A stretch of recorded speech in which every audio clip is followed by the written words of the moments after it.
Hello dears, welcome back to Xylem Learning. It's me VK. ഇനി ഏകദേശം 30 ദിവസം മാത്രമേ നമ്മുടെ ക്രിസ്മസ് എക്സാമിനേഷൻ ഉള്ളൂ. നമുക്ക് ജസ്റ്റ് എക്സ്പെക്ട് ചെയ്യാം. അതുകൊണ്ട് തന്നെ +2 ബിസിനസ് സ്റ്റഡീസിൽ 9ഓളം ചാപ്റ്റേഴ്സ് നമുക്ക് പഠിക്കാനുണ്ട്. ക്ലിയർ?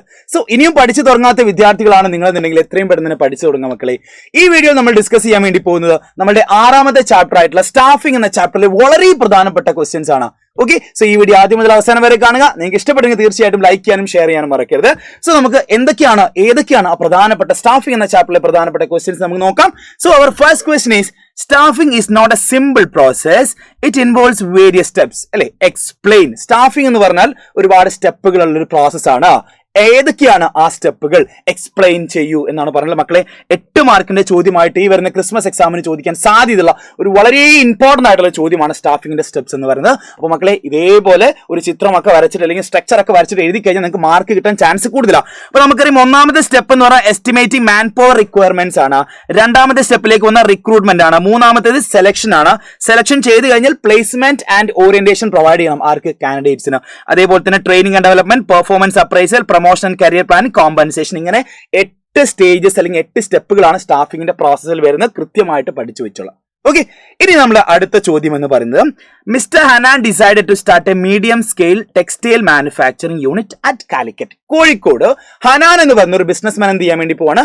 പുതുതായിട്ട് ഒരു ടെക്സ്റ്റൈൽ മാനുഫാക്ചറിംഗ് ഇൻഡസ്ട്രിയിൽ ടെക്സ്റ്റൈൽ മാനുഫാക്ചറിംഗ് യൂണിറ്റ് എന്ത് ചെയ്യാൻ വേണ്ടി പോവാണ്? സ്റ്റാർട്ട് ചെയ്യാൻ വേണ്ടി പോവാണ്. ഇനി he needs 100 employees in different posts for the proposed unit. അതായത് ഇദ്ദേഹത്തിന് 100 എംപ്ലോയീസിനെ വേണം. പുതിയതായിട്ട് സ്റ്റാർട്ട് ചെയ്യാൻ വേണ്ടി പോവാണ്. അതുകൊണ്ട് തന്നെ പുതിയ ഒരു 100 ആളുകളെ എന്താണ് ഈ പറഞ്ഞ ഹനാൻ എന്ന് പറഞ്ഞ ബിസിനസ്മാൻ ആവശ്യമുണ്ട്. അല്ലെ, as a human resource consultant explain any 5 recruitment option suitable to Hanan. അതായത് നിങ്ങളൊരു ഹ്യൂമൻ റിസോഴ്സ് കൺസൾട്ടന്റ് ആണെന്ന് വിചാരിച്ചുകൊണ്ട് ഏതെങ്കിലും 5 സ്യൂട്ടബിൾ റിക്രൂട്ട്മെന്റ് സോഴ്സസിനെ കുറിച്ച് എഴുതാൻ വേണ്ടി പറഞ്ഞു. അപ്പൊ നമ്മൾ റിക്രൂട്ട്മെന്റ് എന്ന് പറഞ്ഞാൽ നമുക്കറിയാം ഫൈൻഡിങ്, അല്ലെ, ആളുകളെ കാൻഡിഡേറ്റ് നമ്മൾ കണ്ടെത്തുന്ന പ്രോസസ് ആണ് റിക്രൂട്ട്മെന്റ് എന്ന് പറഞ്ഞാൽ. റിക്രൂട്ട്മെന്റ് 2 തരത്തിൽ നമുക്ക് നടത്താവുന്നതാണ്. ഒന്ന് ഇന്റേണൽ സോഴ്സും മറ്റൊന്ന് external സോഴ്സുമാണ്.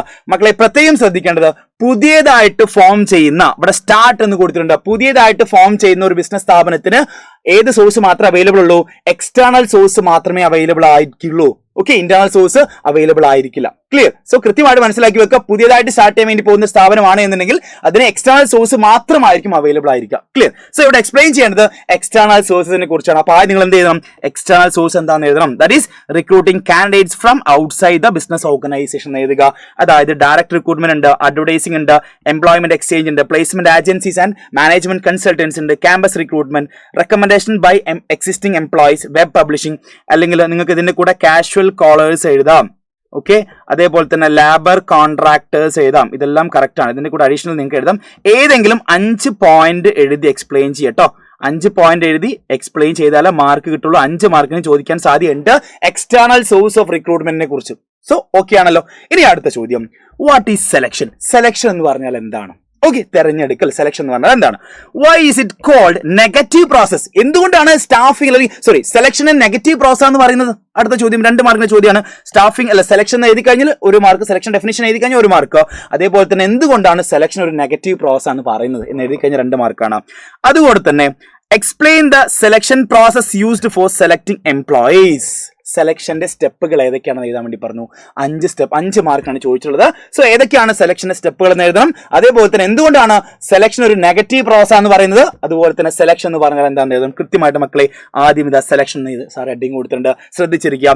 Process of choosing the best candidates from a pool of applicants generated during recruitment. നമുക്കറിയാം എത്രയാണ് നമുക്ക് ആവശ്യമുള്ള ആളുകൾ, അവരെ എന്താക്കാണ്? തെരഞ്ഞെടുക്കുകയാണ്. ദാറ്റ് ഈസ് ചൂസ് ചെയ്യണം. ഫോർ എക്സാമ്പിൾ ഇവിടെ 100 കാൻഡിഡേറ്റ് ഉണ്ട് എന്ന് വിചാരിക്കുക. എത്ര? 100 കാൻഡിഡേറ്റ് ഉണ്ട് എന്ന് വിചാരിക്കുക. നമുക്ക് ചിലപ്പം 10 ആൾക്കാർ ആവശ്യമുള്ളൂ. സോ ഈ പ്രോസസ്സിനാണ് നമ്മൾ എന്ത് വിളിക്കാം? സെലക്ഷൻ എന്ന് വിളിക്കാം. ക്ലിയർ?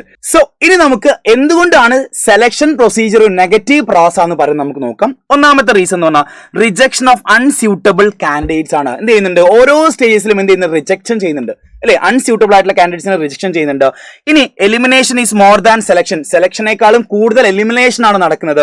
അതേപോലെ focused on critical nature of selection step. അതായത് ഒരുപാട് സെലക്ഷൻ മെത്തേഡുകൾ, സെലക്ഷൻ സ്റ്റെപ്പുകളൊക്കെ യൂസ് ചെയ്യുന്നുണ്ട്. സോ ഇവർ പറയുന്ന, അതായത് കൂടുതൽ ഏതാണ് തെറ്റ് അല്ലെങ്കിൽ തെറ്റ് എന്താണെന്ന് കണ്ടുപിടിക്കാനാണ് സെലക്ഷൻ പ്രോസസ്സിൽ കൂടുതൽ നോക്കുന്നത്. അതുകൊണ്ട് തന്നെ എലിമിനേഷൻ കൂടുതൽ നടക്കുന്നു. സോ ഇതുകൊണ്ടൊക്കെയാണ് എന്ത് പറയുന്നത്?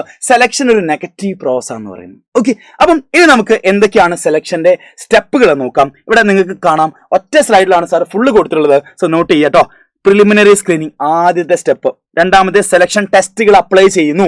ദാറ്റ് ഈസ് ഇന്റലിജൻസ് ടെസ്റ്റ് ഉണ്ട്, ആപ്റ്റിറ്റ്യൂഡ് ടെസ്റ്റ് ഉണ്ട്, പേഴ്സണാലിറ്റി ടെസ്റ്റ് ഉണ്ട്, ട്രേഡ് ടെസ്റ്റ് ഉണ്ട്, അതേപോലെ തന്നെ ഇൻട്രസ്റ്റ് ടെസ്റ്റ് ഉണ്ട്. ഇനി മൂന്നാമത്തേക്ക് വന്നു കഴിഞ്ഞാൽ എംപ്ലോയ്മെന്റ് ഇന്റർവ്യൂ നടത്തുന്നു അല്ലെ, ക്വസ്റ്റ്യൻ ആൻസർ ചോദിക്കുന്നു അല്ലെ.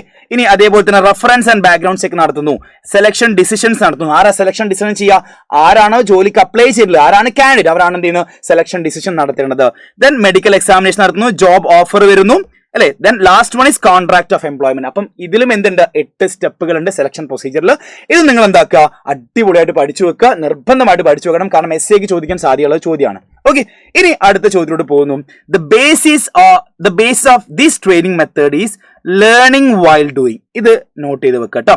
ലേണിംഗ് വൈൽ ഡൂയിങ് എന്ന് പറയുന്നത് ഏത് ടൈപ്പ് ഓഫ് ട്രെയിനിങ് മെത്തേഡാണ്? Okay, so identify that type of training referred above. മുകളിൽ പറഞ്ഞിട്ടുള്ളത് ഏത് ടൈപ്പ് ഓഫ് ട്രെയിനിങ് മെത്തേഡാണ് മക്കളെ? That is on the job training ആണ്. എന്താണ്? ഓൺ ദ ജോബ് ട്രെയിനിങ് ആണ്. നമുക്കറിയാം ട്രെയിനിങ്ങിൽ 2 മെത്തേഡ് നമ്മൾ പഠിക്കുന്നുണ്ട്. ഒന്ന് ഓഫ് ദ ജോബ് ട്രെയിനിങ്ങും മറ്റൊന്ന് ഓൺ ദ ജോബ് ട്രെയിനിങ്ങുമാണ്. സോ കൃത്യമായിട്ട് ലേണിംഗ് വൈൽ ഡൂയിങ് എന്ന് പറയുന്ന സമയത്ത് എന്താണ് കൃത്യമായിട്ട് മനസ്സിലാക്കി വെക്കുക. എന്താണ്? ഓൺ ദ ജോബ് ട്രെയിനിങ് ആണ്. ലേണിംഗ് ബിഫോർ ഡൂയിങ് ആണെന്ന് പറഞ്ഞാൽ ഓഫ് ദ ജോബ് ട്രെയിനിങ് എന്ന് പറഞ്ഞാൽ. So briefly explain any 4 training methods under these type എന്ന് പറയുന്നുണ്ട്. അപ്പൊ നമുക്ക് നോക്കാം ഏതൊക്കെയാണ്. ഓൺ ദ ജോബ് ട്രെയിനിങ് എന്ന് പറഞ്ഞാൽ learning while working under a supervision. ഏതൊക്കെയാ? Apprenticeship programme, coaching, internship training, job rotation എന്നിങ്ങനെ 4 എണ്ണം ഉണ്ട്. സോ ഇത് കൃത്യമായിട്ട് എന്താക്കുക? നിങ്ങൾ പഠിച്ചു വെക്കണം. ഓക്കെ, ഇനി നമ്മൾ അടുത്ത ചോദ്യത്തിലോട്ട് പോവാണ്. That is our next question is write in a 2 difference between on the job training and off the job training. ഇതൊരു റിപ്പീറ്റഡ് ക്വസ്റ്റൻ ആയിട്ട് പലതവണ ചോദിച്ചിട്ടുണ്ട്. നിങ്ങൾ ഉറപ്പായിട്ടും പഠിച്ചു വെക്കണം. സാർ സ്റ്റാർ ഇട്ട് വെക്കണം. ഓക്കെ, ഓൺ ദ ജോബ് ട്രെയിനിങ്ങും ഓഫ് ദ ജോബ് ട്രെയിനിങ് തമ്മിലുള്ള വ്യത്യാസങ്ങളാണ്. സോ മക്കളെ ഒരുപാട് പോയിന്റ്സുകൾ സാർ ഇവിടെ കൊടുത്തിട്ടുണ്ട്. സോ ശ്രദ്ധിക്കേണ്ടത് നിങ്ങൾ ഏതെങ്കിലും ഒരു 4 എണ്ണം അറ്റ്ലീസ്റ്റ് 4 എണ്ണമെങ്കിലും കൃത്യമായിട്ട് പഠിച്ചു വെക്കുക. സോ ഒന്നാമത്തെ കേസ് മീനിങ് എന്ന് എഴുതി വെക്കുക, ഓൺ ദ ജോബ് ട്രെയിനിങ്ങും ഓഫ് ദ ജോബ് ട്രെയിനിങ്ങും. സോ മീനിങ്ങിലേക്ക് വരുന്ന സമയത്ത് എന്താണ്? Learns the job in the actual work environment. Actual work environment നിന്നുകൊണ്ടാണ് എന്ത് ചെയ്യുന്നത്? ഓൺ ദ ജോബ് ട്രെയിനിങ് കിട്ടുന്നത്. ഇവിടെ the job training involves the training of employees outside the actual work location. പുറത്തുനിന്നാണ് എന്ത് ചെയ്യുന്നത്? ട്രെയിനിങ് കിട്ടുന്നത്. ഔട്ട്സൈഡ് ദ വർക്ക് ലൊക്കേഷൻ ആണ്. ദെൻ കോസ്റ്റ് എന്താണ്? ഇവിടെ എന്താണ്? ചീപ്പസ്റ്റ് ടു ക്യാരി ഔട്ട് ആണ്. ഇവിടെ എന്താണ്? എക്സ്പെൻസീവ് ആണ്. ലൊക്കേഷൻ എവിടെയാണ്? അറ്റ് ദ വർക്ക് പ്ലേസ് ആണ്. Away from the work place ആണ്. സ്യൂട്ടബിൾ എന്ന് വെച്ചാൽ എവിടെയാണ്? ആർക്കാണ് ഏറ്റവും കൂടുതൽ സ്യൂട്ടബിൾ ആവുന്നത്?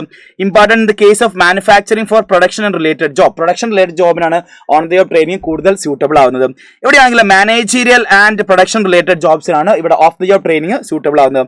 അപ്രോച്ച് മീൻസ് പ്രാക്ടിക്കൽ അപ്രോച്ച് ആണ്, ഇവിടെ തിയറട്ടിക്കൽ അപ്രോച്ച് ആണ്. സോ ഇതേപോലെ ഏതെങ്കിലും ഒരു 4 എണ്ണം നിങ്ങൾ പഠിച്ചു വെച്ചാൽ മതി. സോ ഈ കാര്യങ്ങൾ നോട്ട് ചെയ്ത് വെക്കുക. ഒരുപാട് ഡിഫറൻസസ് ആറ് കൊടുത്തിട്ടുണ്ട്. സോ ഇതെല്ലാം പഠിക്കണമെന്നില്ല. ഒരു 4 എണ്ണം അറ്റ്ലീസ്റ്റ് അവിടെ പറയുന്നത് 4 എണ്ണം അറ്റ്ലീസ്റ്റ് എന്താക്കുക? നിങ്ങൾ difference between on the job training and off the job training കേസിൽ പഠിച്ചു വെക്കുക. ഓക്കെ, സോ ഇത്രയും ക്വസ്റ്റ്യൻസ് ആണ് നമുക്ക് ഈ ഒരു സ്റ്റാഫിംഗ് എന്ന ചാപ്റ്റർ വളരെ ഇമ്പോർട്ടന്റ് ആയിട്ടുള്ള ചോദ്യങ്ങൾ എന്ന് പറയുന്നത്. സോ ഈ ചോദ്യങ്ങളെല്ലാം കൃത്യമായിട്ട് പഠിച്ചു വെക്കുക. ഉഷാറായിട്ട് ഇതിന് ഇങ്ങനെ ഓരോ ചാപ്റ്ററുമായി ബന്ധപ്പെട്ട കോണ്ടന്റ് വീഡിയോസും കാര്യങ്ങളും ഒക്കെ ആയിട്ട് നമ്മൾ നിങ്ങളെ ഹെൽപ്പ് ചെയ്യാൻ എത്തുന്നുണ്ടായിരിക്കും. സോ ഉഷാറായിട്ട് തന്നെ പഠിക്കുക. ഈ വരുന്ന ക്രിസ്മസ് എക്സാമിനേഷൻ നമുക്ക് +2 ബിസിനസ് സ്റ്റഡീസിൽ ഫുൾ മാർക്ക് സ്കോർ ചെയ്യാം സൈലത്തോടൊപ്പം.